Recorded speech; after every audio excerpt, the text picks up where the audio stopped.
ডেকে নেব আমাদের পরবর্তী প্রতিযোগীকে। এবারে মঞ্চে আমন্ত্রণ জানাচ্ছি শেফালিকে। আমি শেফালি। আমার আশা গানের মাধ্যমে শুধু বাংলাদেশ নয়, সারা বিশ্বে মানুষের হৃদয়ে জায়গা করে নেওয়া।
Shefali, what a performance! আমার তো মনে হচ্ছে এমন কাউকে মনে করে তুমি গানটা করেছো যে একেবারে এত সুন্দর একটা পারফরমেন্স দেখিয়ে দিলে। শুধু আমি না, শ্রদ্ধেয় বিচারকরা মনে হচ্ছে মুগ্ধ, তাই না? কি মনে হচ্ছে তোমার? বলতে পারবো না। বলতে পারবে না, কিন্তু দেখি আমাদের শ্রদ্ধেয় বিচারকরা কি বলেন।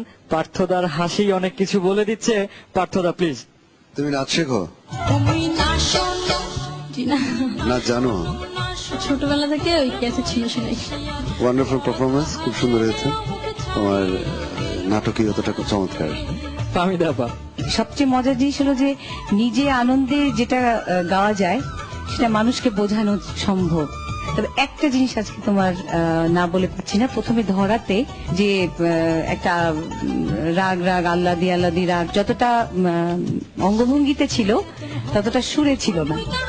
তারপরে কিন্তু শেষের দিকে তুমি অনেক বেশি মজার যে শিল্পী, ওই মজার মধ্যে চলে এসছো আবার। Excellent performance. বুলবুল স্যার। মাগো, একটা কথা বলি শোনো, তোমাকে আমার এই বুকের ডান দিকে রাখবো। বাম দিকে তোমার হৃদয় আছে, হৃদয়ের মধ্যে অনেক শিল্পী আছে, ওরা কিন্তু তোমাকে হিংসা করতে পারে, তাই ডান দিকে রাখবো।